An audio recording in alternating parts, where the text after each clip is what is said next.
Wu-Tang Clan is one of the most unlikely success stories in all of hip-hop. You had 9 different personalities, 9 unique rap styles, countless setbacks, personal struggles, and obstacles in the industry. On paper, it should have never worked, but despite that, they built one of the most influential dynasties in all of music history. And to find out how they did it, today we're doing a deep dive on the full history of the Wu-Tang Clan. How did the group get started in the first place? How did they cut through the noise of the New York scene? And how did they change the whole landscape of the hip-hop music business? My name is Pancho, the host of Rap Lore, and we're gonna dive into it right now. Man, Wu-Tang represents a sword style of rhyming, man. The Wu is the way, the Tang is the slang, the Clan represents the family, man. To kick this off, we're gonna take it from the very beginning. What is the Wu-Tang Clan? Wu-Tang is a collection of artists and creatives from New York born in the early 90s. Its founding fathers were 3 cousins from the city: Robert Diggs, also known as RZA, Gary Grice, or GZA,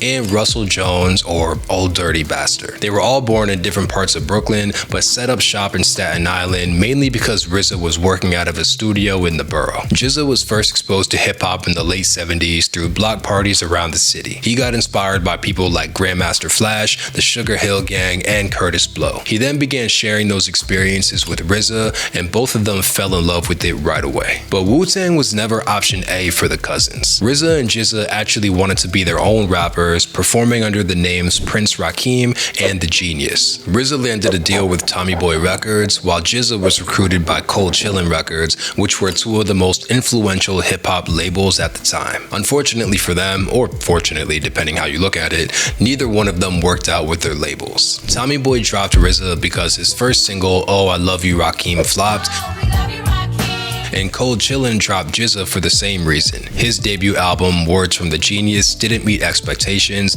mainly because the label didn't promote it. ODB, on the other hand, didn't even have music dreams at the time. He just kinda rapped with GZA and RZA, but was more into the streets and being a father since he had kids very young. The experiences RZA and GZA had with their labels left them disillusioned by the industry. Both of them felt the labels had way too much control over artists, and that the suits behind the scenes didn't have their best interest in mind. This gave RZA the spark and inspiration to launch his own artist-led label, and the way he structured it was genius. He chose to run things completely different from labels around at the time. His operation was a collective with a simple concept: recruit artists who come together for group projects while also allowing and helping them sign solo deals. This had never really been done before, especially not at the scale that Wu-Tang was operating. One of the closest comparisons was NWA in the late 80s, but even then, they didn't set out to have members branch off for solo careers. Their situation just kinda imploded on itself, forcing members into their own paths. So this was revolutionary at the time, but as we know, it would pay off in a big way. So RZA with the vision set things off. He spent years building out every aspect of the group: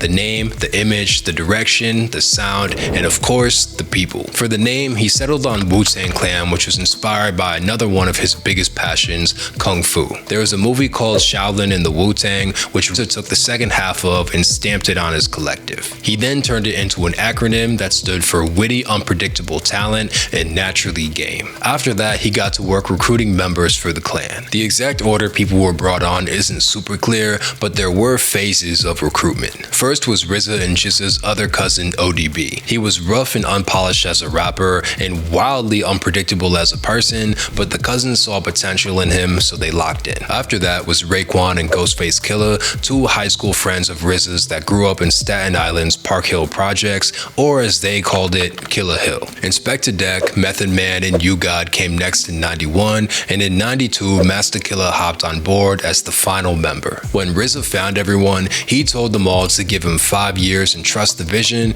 and he would turn them all into stars. Everybody agreed and signed on, and they got right to work making records. Witty, unpredictable talent, and naturally gifted. Naturally gifted, natural game. The first thing the clan had to do was find a label to be willing to sign and distribute the group. The problem was, no labels would give them a shot without some proof of concept or momentum. So to stir up some buzz, he took the group's first demo to the song Protect Your Neck, pressed physical copies, and passed them all around New York City. This got the song hot and had labels around the city knocking on Wu-Tang's door. One label in the mix was Loud Records, led by executive Steve Rifkin. He got in contact with RZA, and after some negotiation, he agreed to RZA's business plan. He signed Wu-Tang as a group while keeping each member free to release their own music and sign to whoever they'd like. Now, with Loud Records behind the group and a few months in the lab to cook up records, the Clan had everything they needed to drop their debut album, Enter the Wu-Tang 36 Chambers. Wu-Tang fans worldwide consider this a classic record, but the actual creation of it was very scrappy. It was recorded in pieces at Firehouse Studio in Manhattan, and RZA made all the beats with old drum machines and samplers like the N-Sonic EPS. He would sample everything from old soul records to the kung fu movies that inspired him. That's why a ton of songs on the tape have movie cuts in them. The resulting sound was raw, gritty, and unpolished, but in a good way. It was very different from the West Coast G-Funk sound that was popping at the time and gave the Clan an edge that no one else had. However, the album wasn't an immediate hit, it was more of a slow burn. It moved 30,000 copies first week and hit number 41 on the Billboard 200, which is great for an unknown group's debut. Later on, it would go 4 times platinum and become one of the most revered records in the Clan's whole catalog. The album was led by 2 iconic singles, Protect Your Neck, which I mentioned before, and Cream. And even though the tape wasn't a smash out the gate, it introduced the group's sound to the world and created a huge demand for solo projects from its artists. And that's exactly what happened. Almost every single member followed up Enter the Wu-Tang with their own solo project. Method Man went first with his album Tickle, which was short for Taking Into Consideration All Lives. This was a massive hit that 1, turned Meth into his own breakout star, and 2, proved that RZA's decentralized business plan worked. Next came ODB with his debut, Return to the 36 Chambers, the dirty version. This showcased ODB as the chaotic, larger-than-life personality that people would come to love. Then was Raekwon's Only Built for Cuban Links, a name inspired by the strength of Cubans compared to other chains. And a lot of fans feel this was the best solo project ever released by a Wu member. But if Only Built for Cuban Links wasn't the best, then the next option would go to the next solo release, GZA's Liquid Swords. GZA was often seen as the sharpest MC in the group, and there's no better tape to display that than this one. And lastly, we had Ghostface Killah's Iron Man. Released in '96, this established Ghost as one of the coldest storytellers of the generation, and he's still looked at that way today. Also, while technically not a solo album, RZA put out a collab project with Gravediggers called 6 Feet Deep in August of '94. This wasn't as big as Wu members' strict solo tapes, but it was more fuel to the fire, creating more buzz for the Clan. And this was one of the things that made Wu-Tang so special. Not only was the group very large, but each member was a star in their own right. They all had their own identity and could stand on their own in the booth. Usually in groups there's 1 or 2 stars, not 9 different stars that all work together towards a goal. That was unheard of before Wu-Tang and will probably never happen again in hip-hop. Anyway, the success that came from the group's first album and all these solo projects set the team up to win in a big way. Money started flowing in by the boatload, which opened up a lot of options and resources for the crew. RZA took his share of the profits from executive producing all these albums and rented out a house on Morningstar Road in Staten Island. There he built a studio in the basement, which became the Clan's meetup spot for creating. This not only helped build chemistry between team members, but also kept them out of trouble. Instead of being bored and out on the streets with nothing to do, they pulled up to Staten Island to cook up in an open and safe house. It also laid the foundation for the group to launch their clothing line, Wu-Wear. Wu-Wear was the Clan's official fashion line and was hip-hop's first artist-led lifestyle brand that broke through the mainstream. It started because Wu-Tang's U symbol had become so iconic and fans were craving a way to represent it on the street. They started pressing the logo on their own tees, hoodies, and hats without permission from the Clan. A longtime friend of the group named Oliver Grant saw this opportunity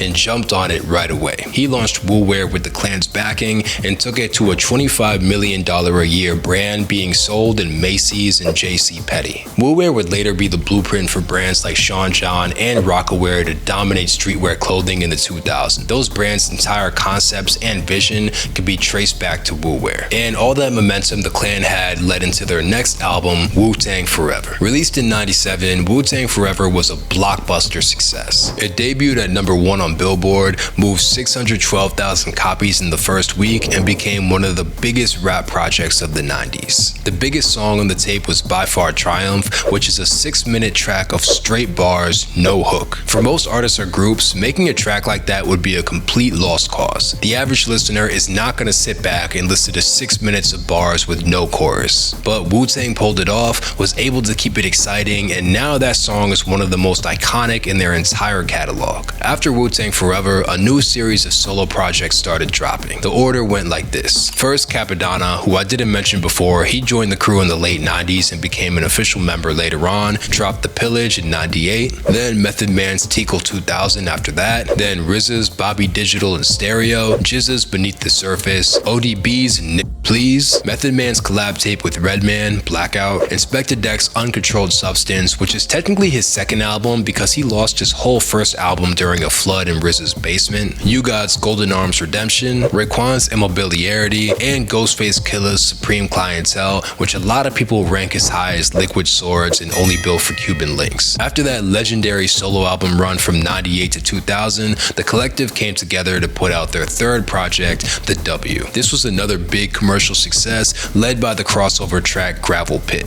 It debuted at number 5 on Billboard and moved 300,000 copies first week. Not as big as Wu-Tang Forever, but still a great performance for any artist or group anywhere. Despite the success the project had, the group had very mixed feelings about it. Several members came out later saying they weren't feeling RZA's creative direction or group chemistry with this one. But the biggest complaint internally was with the beats. RZA was still executive producing everything at the time, and the clan just wasn't feeling the sound. Both U-God and Raekwon spoke about this years later while on interviews with Vlad TV. And if you've seen the beat RZA made for a Guitar Center promo, it makes what they said pretty believable.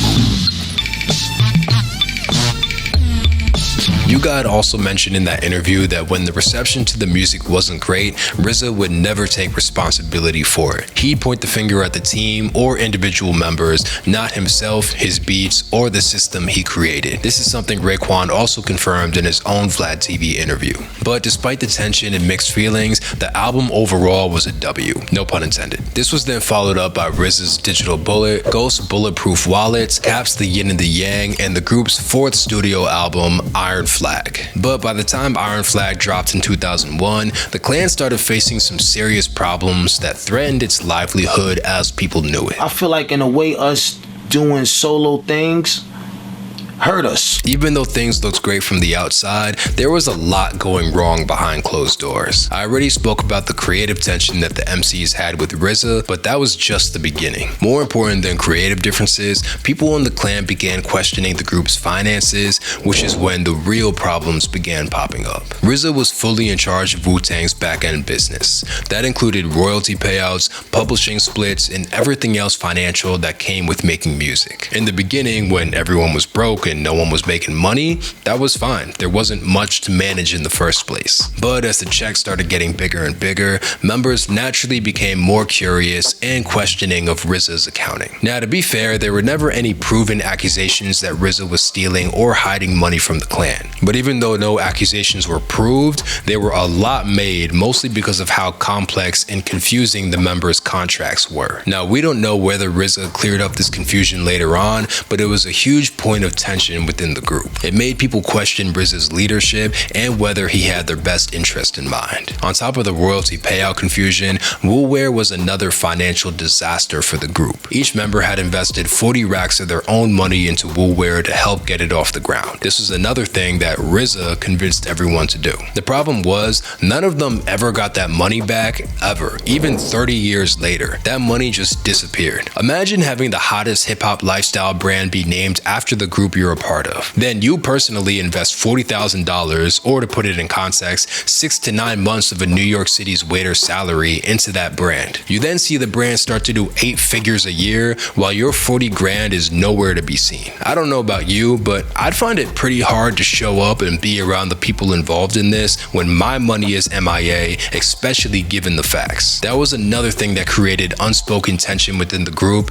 and now all these little things are starting to stack up. Another Another issue that popped up was people's solo careers. Even though it was the plan all along to let people do their thing and come together for the group, in practice, it created a ton of problems. Certain people in the clan, like Meth, Ghost, and Raekwon, became standout solo stars with tons of opportunity. Others, like Master Killer, U-God, and Inspector Deck, relied more on the group as a whole for them to shine. This caused a large split within the group. Those who were doing great with their solo work obviously wanted to prioritize that over everything else. Those who weren't wanted to prioritize the clan over everything else. This created a ton of friction and slowly poisoned the clan's chemistry. And you gotta remember, we're talking about 9 rappers here, not normal people. 9 rappers with their own voice, vision, egos, and thought process. Do you know how hard it is to get 9 adult males on the same page, let alone 9 musicians? It would literally be easier to scale the Empire State Building like that Russian couple did. By far, the biggest fracture in the group was the death of ODB. In the afternoon of November 13th, 2004, ODB was in a Manhattan studio recording new songs. He had just gotten out of prison on parole and was trying to stay clean and lock in for the crew. While in the studio, he began complaining of chest pains. Then around 4:30 p.m., he suddenly collapsed on the floor. People called 911 right away, but by the time paramedics showed up, it was too late. He was declared deceased on the scene. No one knew exactly what happened until a month later when a New York City medical examiner found a mix of cocaine and tramadol in his system. ODB's death shattered the clan to the core. It brick-walled the momentum that they had, and they spent a long time grieving over his death. RZA spoke in interviews about how he wishes he could have done more for him, and Raekwon said he got the news while he was driving and immediately broke down crying in the car. Ray then pulled up to the studio to find him laying lifeless on the floor, which added a whole new layer of trauma. He'd later go on to describe ODB's passing as, quote, like Wu-Tang's smile losing a front tooth. Despite the immense tragedy this was, the group was able to keep things moving. In 2005, they finished up Dirty's album with what he recorded and digitally released the project named A Sun Unique. Then in 2007, the group put out their 5th studio album, 8 Diagrams. It did okay commercially, debuting at number 9 and moving over 50,000 copies first week. However, the damage of losing ODB, the issues with production, and the money disputes had turned the clan into a shell of what it once was. At the same time all this was going on, other sounds in hip-hop started to take over the charts. Atlanta trap started popping, led by T.I., Jeezy, and Gucci, and Chicago's gospel sound, led by Kanye West, started making waves. The market for rough, gritty music like Wu-Tang was shrinking by the year, which hurt them just as much as their internal issues did. The slowed momentum also created a huge dip in sales for Wu wear. Due to this dip, a sea of counterfeits popping up and new brands like Rocawear and Sean John taking over and closed shop in 2008. After that, things were pretty quiet for the clan. Not much happened for the next 6-ish years. There were some notable releases like Only Built for Cuban Links 2 and Shaolin vs. Wu-Tang by Ray,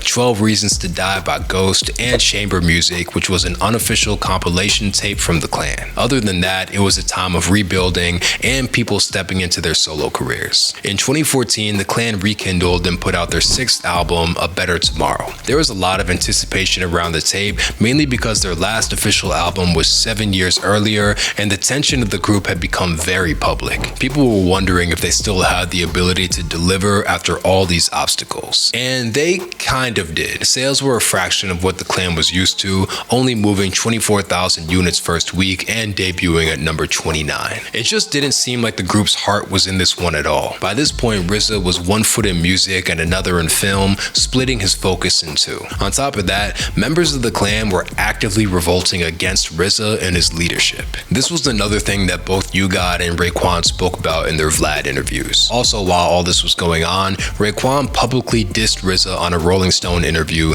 saying this, quote, RZA's the type of dude where in the 90s he ruled. Now it's a new day. You're not attached no more. It's like being a coach and you won rings back in the day, but now your team is in 9th place. It's time for a new game plan. RZA then responded during an interview with Mark Lamont Hill, throwing the blame right back on his team. So given where people were at, it's not a surprise that the album didn't top the charts. But this wasn't nearly as controversial as RZA's next move, which drove the tensions in the group through the roof. Right after the release of A Better Tomorrow, RZA did something that we've never seen before in hip-hop. He made a project called Once Upon a Time in Shaolin and pressed just one copy of it, one physical copy, and and no digital release. That one copy was then auctioned off to a pharmaceutical executive named Martin Shkreli for $2 million.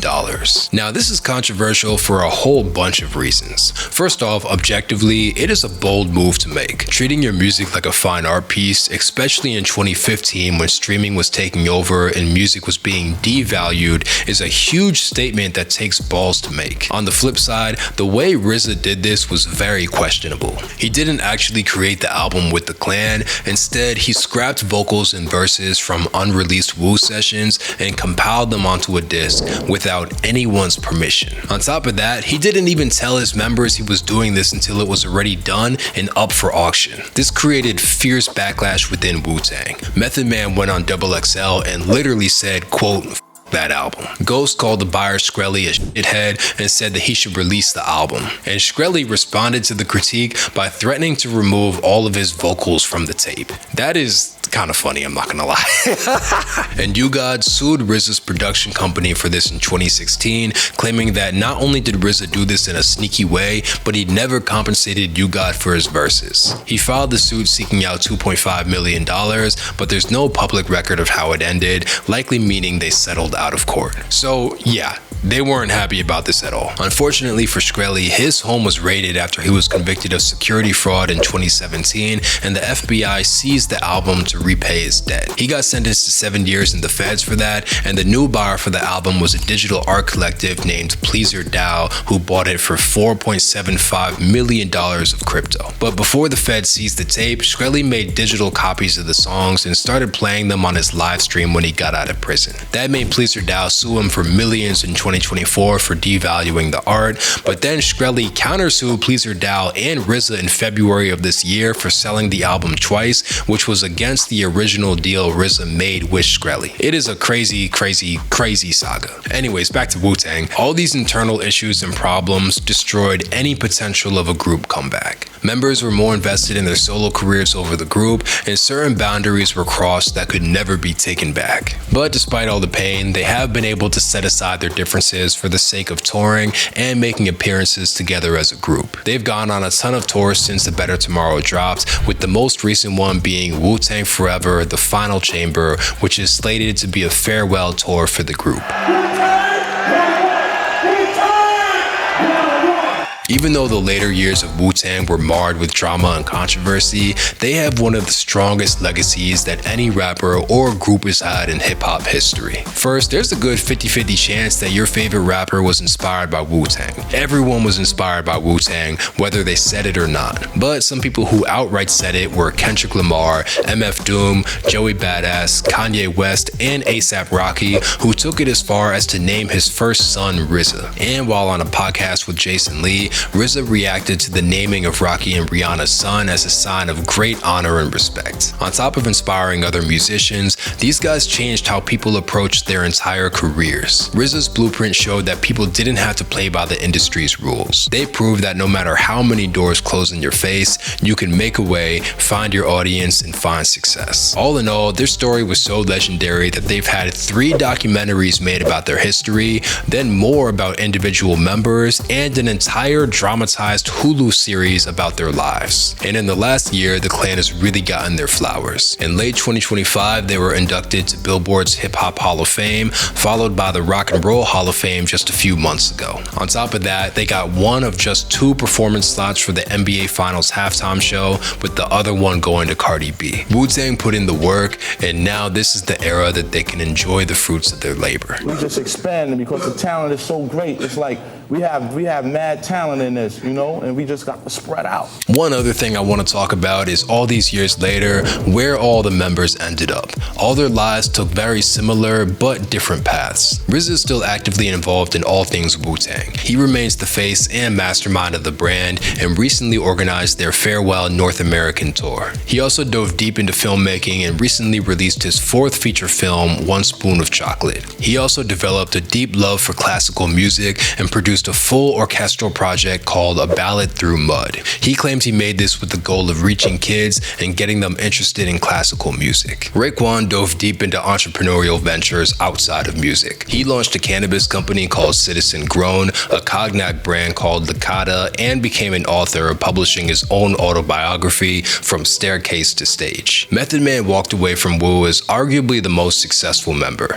Not only did he drop multiple platinum albums, but also broke into the acting side of Hollywood. He appeared in huge films and shows like How High, The Wire, Oz, and Power Book 2, Ghost. His looks have also carried him a long way, with him being referred to as a sex symbol and one of the most handsome men in hip-hop. Ghost has solidified himself as one of hip-hop's greatest storytellers. He's managed to keep that reputation strong for over 3 decades and is still proving it today with projects like Supreme Clientele 2 and a ton of singles throughout 2026. The way things are going, he's gonna have another decade plus of great music under his belt. GZA's taken arguably the most unexpected route in the crew. He dove headfirst into academia, becoming a frequent speaker at universities around the country. He goes deep into tech, science, and of course, music and lyricism. He doesn't put out much music anymore, but is still seen as a rapper's rapper and one of the greatest lyricists in history. U-God has kept a pretty low profile compared to other Wu-Tang members. He appears on podcasts from time to time to talk about Wu-Tang's history and sometimes pops out on reunion shows. His son, whose name is Intel, has also become a rapper, and U-God is invested in seeing him win. Similar to U-God, Inspector Deck has also stayed pretty low-key. He still releases music today and just put out a new album called Dragon's Breath on August 7th. He's also active with Starface, his rap group with Boston-based producer 7L and rapper Esoteric. Master Killa is still very much on his music grind. He dropped a 10-song album in 2025 called Balance and is still actively involved in Wu-Tang tours and business. Outside of music, he's a very outspoken vegan and recently partnered with PETA to speak out against animal abuse.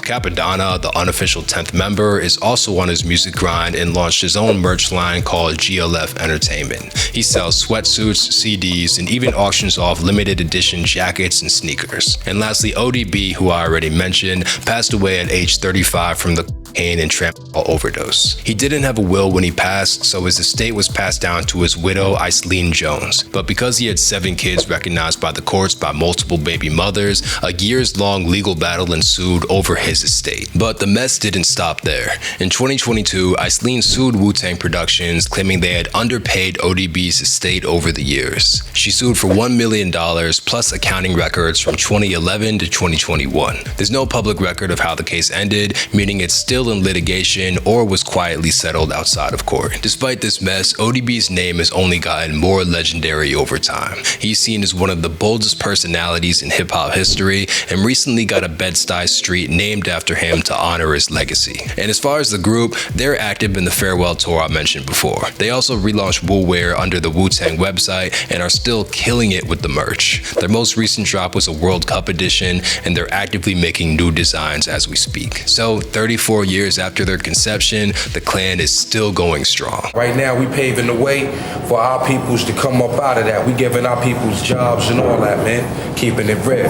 Now, to end all this off, I want to list some fun facts about Wu-Tang that didn't already fit in the video. First, each member of the clan had an obscene amount of nicknames. They gave themselves new names every few years or every project as a way to reinvent themselves. But out of the whole crew, ODB had the most nicknames by far. Over the years, he went by A-Sun Unique, Big Baby Jesus, Dirt McGurk, Dirt Dog, Joe Bananas, Osiris, The Specialist, The Bebop Specialist, Old Dirt Dog, Dirt Schultz, Freeloadin' Rusty, Knife McStab, Old Dirty Chinese, Cyrus, and The Professor. That's a lot of fucking names. Next fact, there is a super weird dating dynamic within the group. Ghostface Killah dated RZA's sister, Sophia Diggs, for years while actively working with RZA. They dated through the 90s when the group was blowing up and had Ghost's firstborn son together, Sun God. Now, to me and most people, this sounds painfully weird, but the reality is they were all childhood friends who knew each other long before music. So I guess it's less weird when you think of it like that, but in my opinion, it's just a little off. Also, speaking of Ghost, he would go on to have 3 more kids after Sun God. However, his most famous child is his now disowned son, Infinite Coles. Ghost severed ties with him after he came out as LGBTQ, causing him to start dissing his dad on wax and songs like Sweet Face Killer. Is it me? Am I not not your cup of tea? Are my pants not low like your self-esteem? Do I need to fuck a bitch just so you can see? The wildest part about it is that the song is actually tough. It's actually a fire record, so I guess the apple doesn't fall far from the tree. Going back to ODB, people knew he was wild,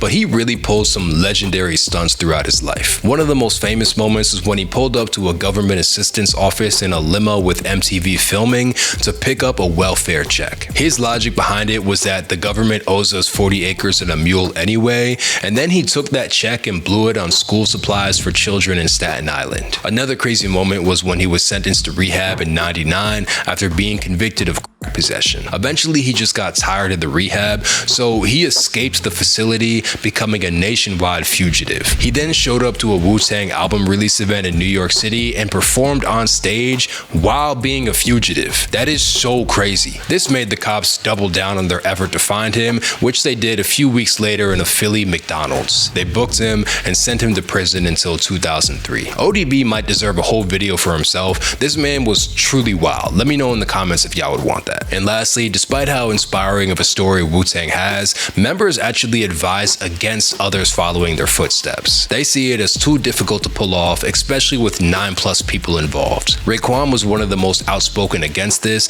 emphasizing how hard it is dealing with different personalities and getting people on the same page. So with that said, that's the full history of arguably the most influential group in hip-hop, the Wu-Tang Clan. If you were a fan, let me know your favorite record in the comments, and if you want to watch another deep dive video on a New York legend, I have a full breakdown of MF Doom's life on the channel. Check it out here.